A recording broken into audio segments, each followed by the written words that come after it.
whatever you want to call me. Yes! Yes! Yes! They're here. You know it's going to be a spicy one. Let's go. As ranted, as raved, as talked about, I finally obviously have my pledges for Marvel United Multiverse and Cthulhu Death May Die Fear of the Unknown, right? I had to actually prove it. Like, I know there'd be somebody in the comment section that would be like, Chris only bought the core at retail. He's just telling you has. Nope, this is the promo box. So, holy cow. So when Simon charges $49 now for shipping or whatever it is, right? Shipping 2 of these massive boxes, I feel that because I just tried to ship or get shipping quotes earlier at the beginning of the month for people buying stuff, online from me. And, sending 27 pounds of game costs me $35. So yeah, sending this, halfway across the world for 50. Okay. So where are things at? I mean, it's Marvel freaking Multiverse, right? Kids are like, can we open that up? I was like, yeah, actually, we can, because I mostly bought this for you because we love playing this game. So immediately Fing Fang Foom was out on the table, putting the wings in. And then of all things, they did the Hulk World War one. They were like, Hulkbuster! Rrr! My 4-year-old is like literally smashing the miniatures together. I'm like, screw it, right? So is it going to be as good as I hope? Probably not. Nothing ever lives up to expectation in this hobby, truth be told, right? That's the big lie that nobody on this side of things likes to tell you. It hardly ever lives up to your hype or the dopamine that you're getting when you think you're buying it and it's going to do that, right? Because otherwise, how could anyone look at the camera and say, buy all of these things? These are the best things. None of them are going to fulfill you. But no one likes to say that. Instead, support me on my crowdfunding campaign. Or whatever it is, right? I don't know. But it's Marvel Multiverse. So I'm really intrigued to see what expansions and what modes in the expansions are going to be good and which ones aren't. That's the main thing. So some point here in the next... I'd like to say month at the time of me filming this, but the next couple months, I'll have something out at least breaking down, ranking my thoughts on the completeness of all of this so that if you have any interest on that, tune in, subscribe, find out that way as well. Mid-video plug here. Patreon down below. Help me help you and help me, help you not buy things that you don't need in that regard, especially on the don't backs, don't buys, and everything else along those lines. So I'm really excited. It's way too much stuff once I saw it in person. I'm really glad I sold some stuff, in the month preceding this, because I actually have... No, I don't have enough room yet. I need to sell a lot more stuff. Anyway, we'll leave it at that until I think of anything spicier to come up with in that discussion. And then we're going to Fear of the Unknown, right? Fear of the Unknown. This is actually probably going to hit the table sooner. It would have hit the table sooner than Multiverse if I hadn't had literally 6 to 7 kids in my house all day yesterday. Like, we literally swapped out 3 kids for 3 kids. One parent was at the door while the other one was dropping off. One was picking up. It was anyway. So that precluded me from physically getting this to the table because 6 kids is anyway. So I am excited about this one. I always get these big boxes, right? I guess that's the commonality between both of these games that I'll use as the main thought process as well, is that, like I joked about, right, the dopaminergic rush that people get from participating in the campaign. I've never once had that. Like, the people who are super excited by the actual, like, I'm in the comment section and chatting back and forth, that's not me, right? Introvert, want nothing to do with that whatsoever. Pledge, peace out, send me my game. That's all I need. But the thing with both of these that is illustrated, I think, a lot of days now, especially on crowdfunding.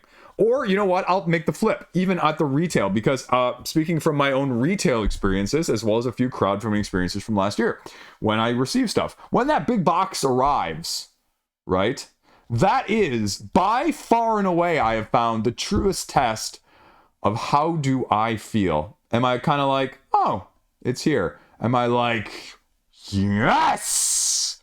Or am I like, oh, son of a bee, why? Right? Because you've probably had that feeling or those feelings all across the board with various games that have arrived. That last one, oh man, that was sort of how I had with the more recent, like, ISS Vanguard. Again, not anything against the game, but I said, I just can't. I just can't.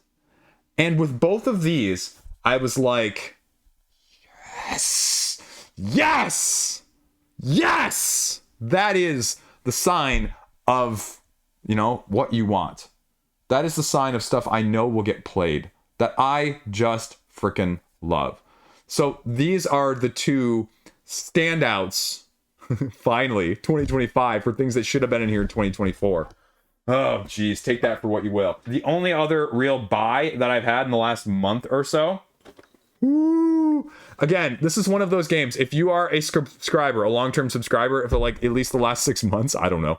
I've mentioned this several times in passing. Ticket to Ride Northern Lights. No, it's not Nordic country. It is uniquely and distinctly different. I had it on my list for at least 2 or 3 months towards the second half of 2024.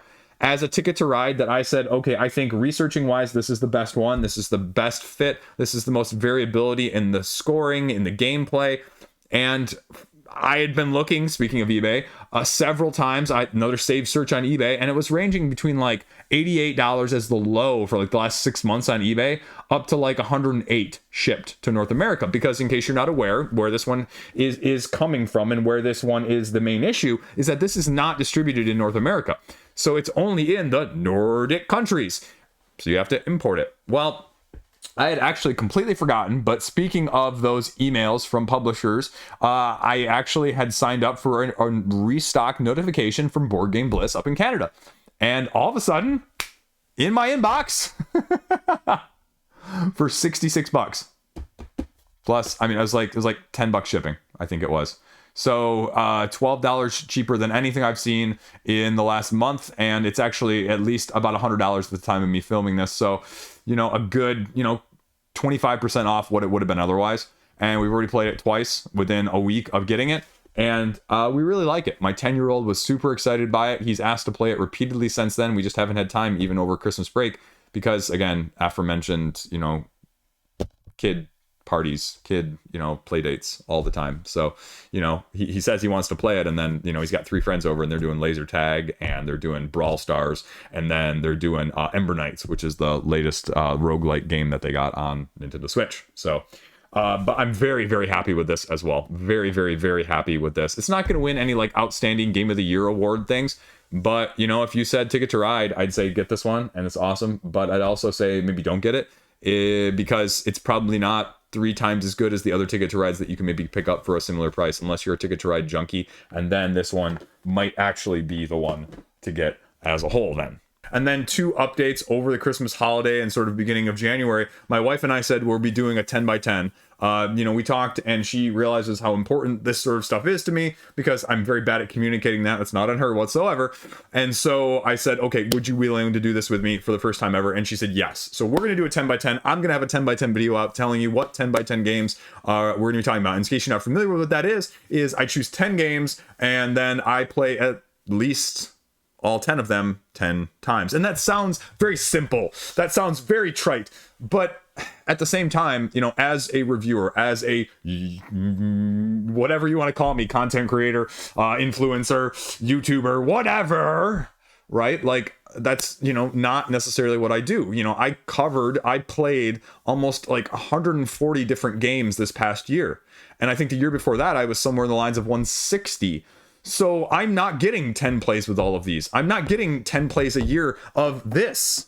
I just played this the other night with some friends, again, for the first time in a long time. And I said, holy hell, this is the most fun I've had with this game in probably 6 months, with any game. I said, why am I not doing that more? So we're going to focus on that, and we're going to do that. But she requested, actually, when we just sat down to play something the other day, which I had talked about, again, previously on one of my hotness videos. Or actually, no, it wasn't one of my hotness videos. It was one of my smash them up review videos together, where I said, these are 7 games that need to be on your radar that you want to play. And we played Spectacular again. And as a dice sort of tile mix placement with, you know, a little scoring mashup in between, she requested to play this one again. She requested it in a really weird way. She had a hard time describing it, but once we figured out what it was, yeah, she really likes it. And so it plays really well. It's fast at the 2-player count. Then shortly after that, I taught her Lord of the Rings Duel for Middle-earth, which she really liked as well. And I was really happily surprised by that. I was like, what do you think? And she's, you know, I'm kind of like a little trepidatious. And she's like, yeah, I like it. I'm like, yes! And when I, you know, say that, let me clarify. Not that she just liked it, but that she would play it again. And there's lots of games where she's just kind of, she's very straight-faced in terms of, I go, you know, what do you think of this? And she goes, it's okay. Almost everything gets, it's okay. So the test is the follow-up question. You want to play it again? And this, Lord of the Rings, as well as Agent Avenue, and now Spectacular, those are 3 big hits for us in this household, which I'm super excited by.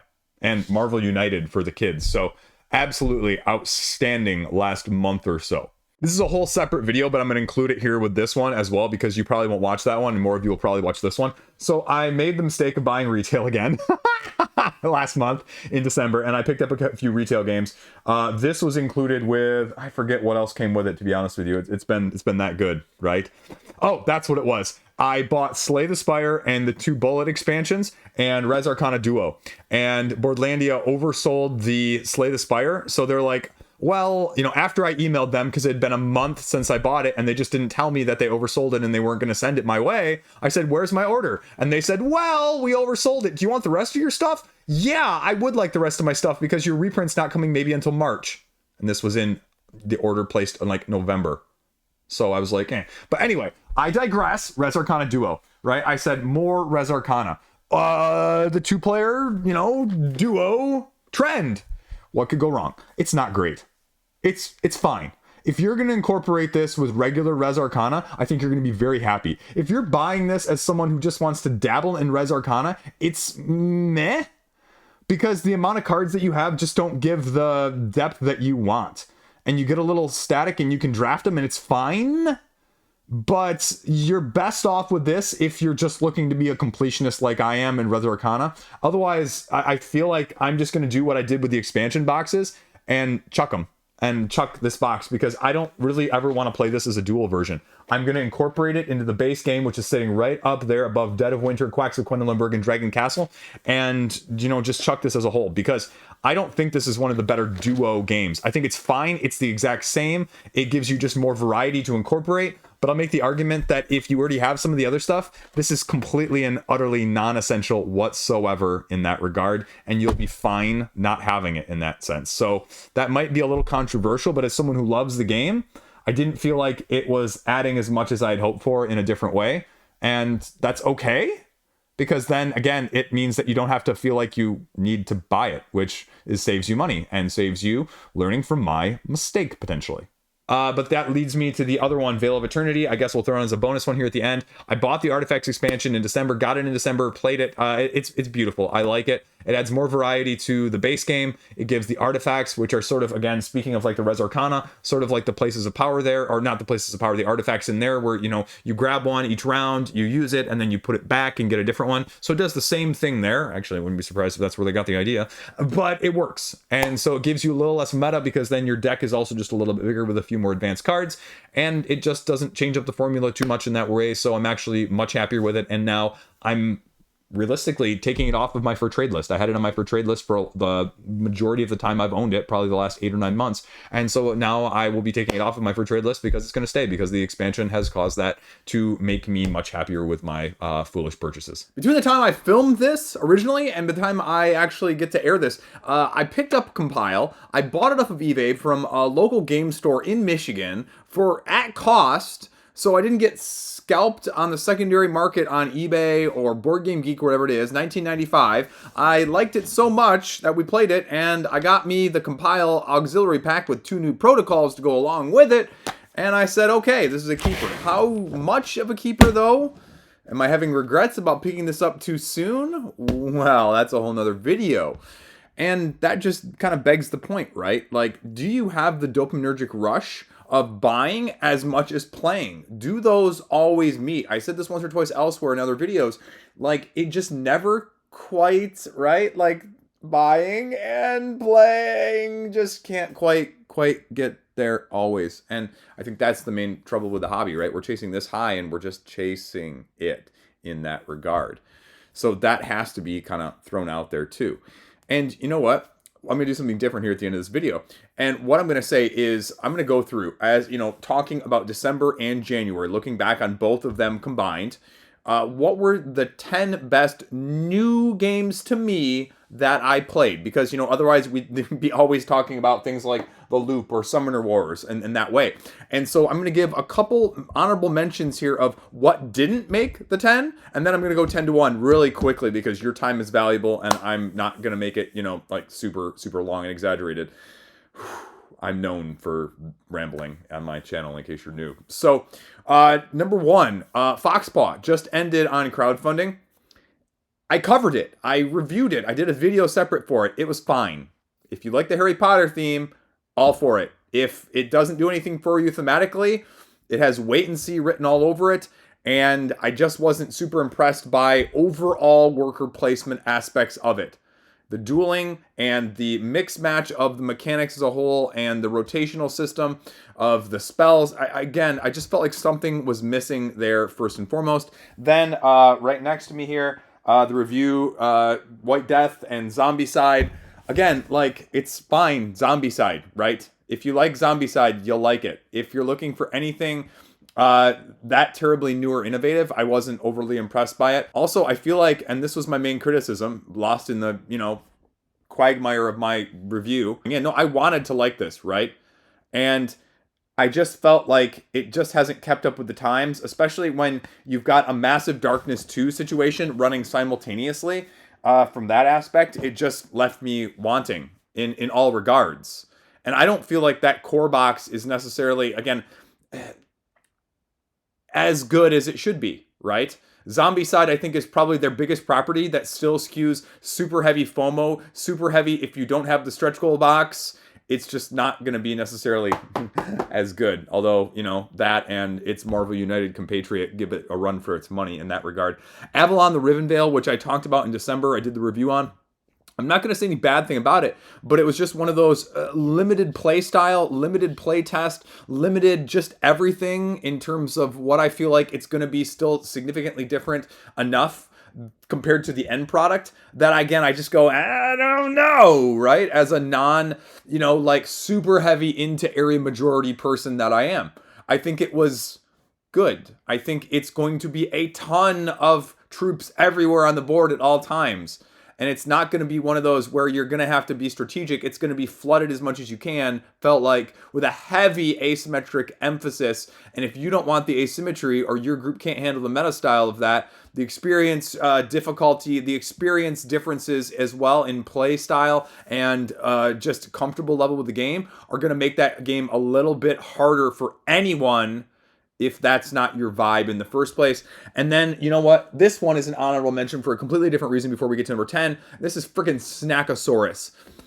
My wife got this game for the 4-year-old, right? It's this little circular board. You just put these little tiles, which are actually kind of cool, magnetic. Right? I wasn't expecting to say that about this kid's game. But you have then this Tyrannosaurus Rex that's this big Tyrannosaurus. It's like this big.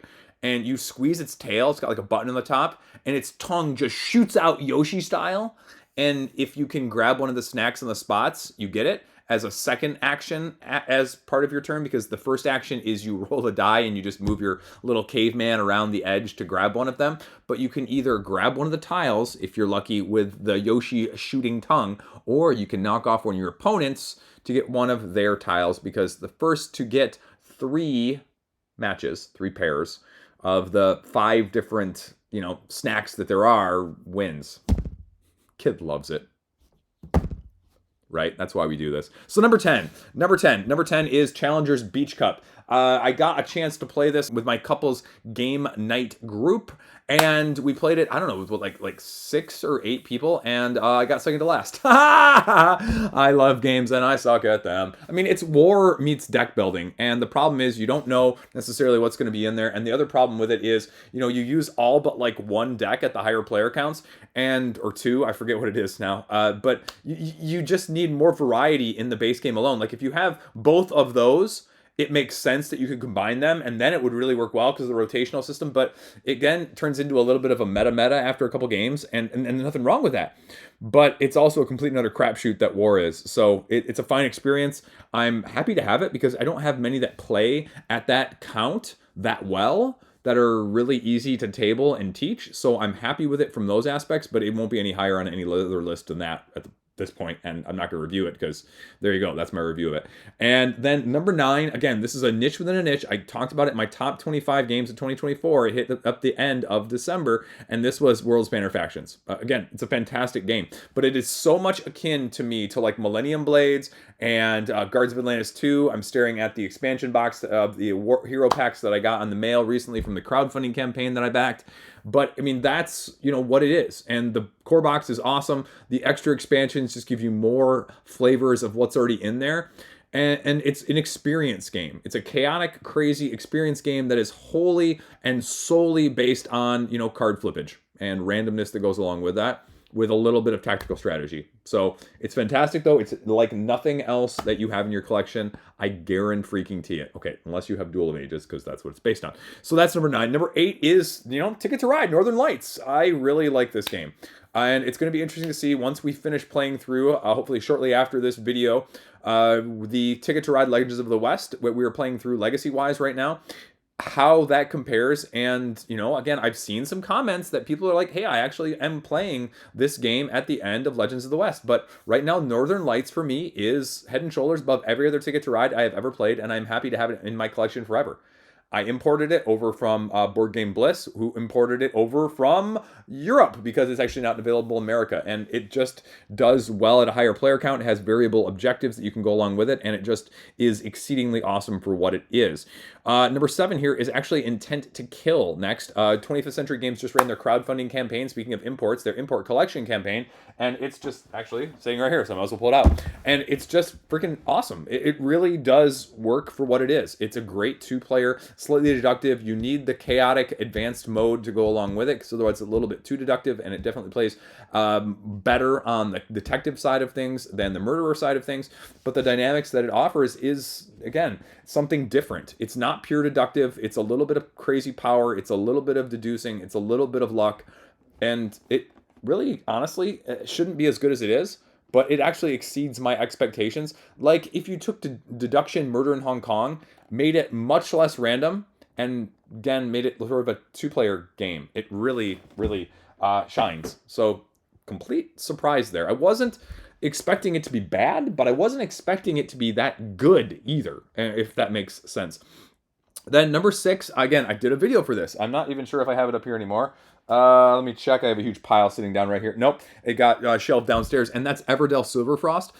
Again, like, I enjoyed Silverfrost. I would argue that, it makes you not feel like you need to get one of the original versions with expansion upgrades, because it has some nuance there. It has some flavor there. If you want not the Far Shore option, this is going to be a great option down the line at retail.